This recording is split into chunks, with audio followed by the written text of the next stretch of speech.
Bismillahirrahmanirrahim. In this video, we will talk about co and post translational modifications. को and post translation modifications proteins या polypeptides में वो changes होंगे जो कि ट्रांसलेशन के दौरान या ट्रांसलेशन के बाद पॉलीपेप्टाइड्स में या प्रोटीन्स में प्रोड्यूस होंगे। इनकी तीन मेन टाइप्स हैं। Number 1 is trimming, number 2 is covalent modification and number 3 is protein degradation. One by one हम तीनों को डिस्कस करेंगे। So number 1 is trimming. Trimming क्या है? जब भी कोई पॉलीपेप्टाइड ट्रांसलेशन से प्रोड्यूस होगी तो इसका कुछ पार्ट डिग्रेड होगा, इसमें से रिमूव हो जाएगा और इसकी ट्रिमिंग हो जाएगी। जब इसका ये पार्ट रिमूव हो जाएगा तो ये प्रोटीन अपनी एक्टिव फॉर्म में कन्वर्ट हो जाएगा। So this process is called trimming and this is a type of को एंड पोस्ट ट्रांसलेशनल मॉडिफिकेशन। इसके हम एग्जांपल डिस्कस कर लेते हैं। हमारे जितने भी हार्मोन्स हैं जो कि प्रोटीन इन नेचर हैं, earlier they are pro hormones. Pro hormones पर एंडोपेप्टाइडेजेस एक्ट करते हैं, इनकी ट्रिमिंग करते हैं जिससे ये प्रो हार्मोन्स में कन्वर्ट हो जाते हैं। प्रो हार्मोन्स फर्दर इनकी ट्रिमिंग होगी बाय पेप्टाइडेजेस और ये हार्मोन्स में यानी अपनी एक्टिव फॉर्म में कन्वर्ट हो जाते हैं। इसके अलावा हम देख सकते हैं कि हमारे पास प्रो कोलेजन होता है जो कि कोलेजन फॉर्मेशन में प्रोड्यूस होता है। इसकी ट्रिमिंग होती है और जिससे ये प्रो कोलेजन में कन्वर्ट होगा एंड देन इसकी फर्दर ट्रिमिंग से, फर्दर इसकी क्लीवेज से ये कोलेजन में कन्वर्ट होगा। So this is trimming. Trimming का प्रोसेस यूजुअली एंडोप्लाज्मिक रेटिकुलम में होता है, गोल्जी अपरेटस में होता है। इसके अलावा ये साइटोसोल में भी हो सकता है और सर्टेन प्रोटीन्स के केसेस में ये सेल से बाहर सिक्रीशन के बाद भी प्रोड्यूस होगा। Covalent modifications. कोवलेंट मॉडिफिकेशंस क्या हैं? किसी भी पॉलीपेप्टाइड के अमाइनो एसिड पर किसी केमिकल कंपाउंड का कोवलेंटली अटैच हो जाना कोवलेंट मॉडिफिकेशन है। इसके डिफरेंट एग्जांपल्स हैं। It includes acetylation, phosphorylation, hydroxylation and there are many. One by one हम इनकी एग्जांपल डिस्कस करेंगे। Now we will talk about phosphorylation. Phosphorylation is addition of phosphoryl group. So जिन amino acids की usually phosphorylation होती है they include threonine, tyrosine and serine. इन amino acids के amide group पर फास्फोराइल ऐड होगा और इस प्रोसेस को हम कहेंगे फास्फोराइलेशन। फास्फोराइलेशन के लिए जो एंजाइम्स यूजुअली यूटिलाइज होते हैं दे आर काइनेसिस और डीफास्फोराइलेशन के लिए जो एंजाइम्स यूटिलाइज होंगे they will be फास्फेटेजेस।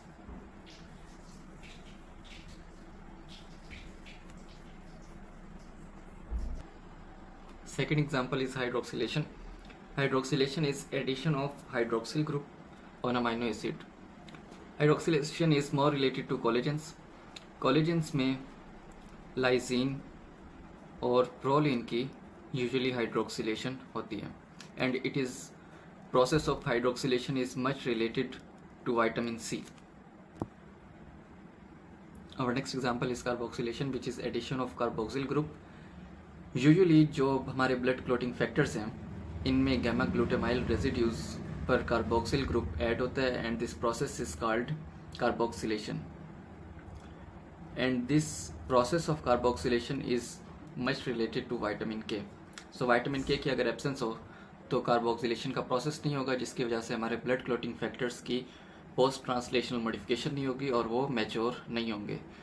Our next example is farnesylation. This is addition of fernizyl group to amino acid.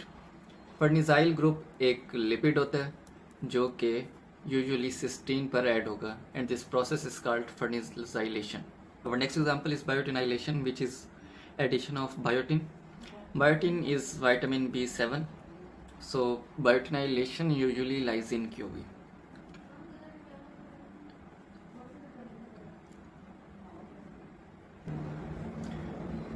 Our next example is glycosylation which is addition of a carbohydrate which may be a glucose or galactose or some other carbohydrate which is added on amino acid of protein.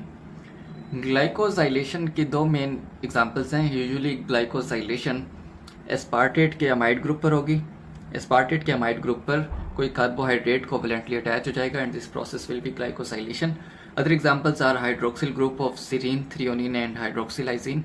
Serine, threonine और hydroxylysine के hydroxyl group पर एक carbohydrate add हो जाएगा, covalently attach हो जाएगा, and this process is called ग्लाइकोजाइलेशन.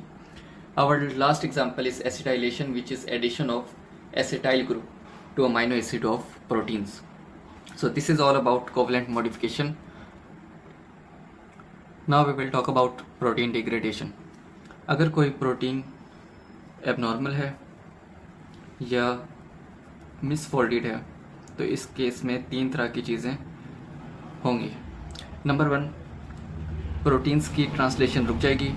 L2 protein which is responsible, which is in a factor in translation, उसकी phosphorylation हो जाएगी, जिसकी वजह से मिसफोल्डेड प्रोटीन्स या एबनॉर्मल प्रोटीन्स की ट्रांसलेशन स्लो हो जाएगी.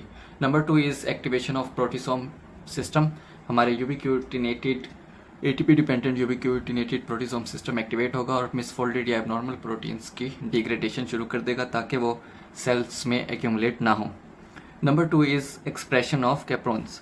कैप्रॉन्स वो प्रोटीन्स होते हैं जो कि प्रोटीन्स की प्रॉपर फोल्डिंग में हेल्प करते हैं. तो चूंकि प्रोटीन्स मिसफोल्ड हैं तो अब जो नेक्स्ट प्रोटीन्स प्रोड्यूस होंगे वो प्रॉपरली फोल्ड होंगे. So it increases expression of कैप्रॉन्स.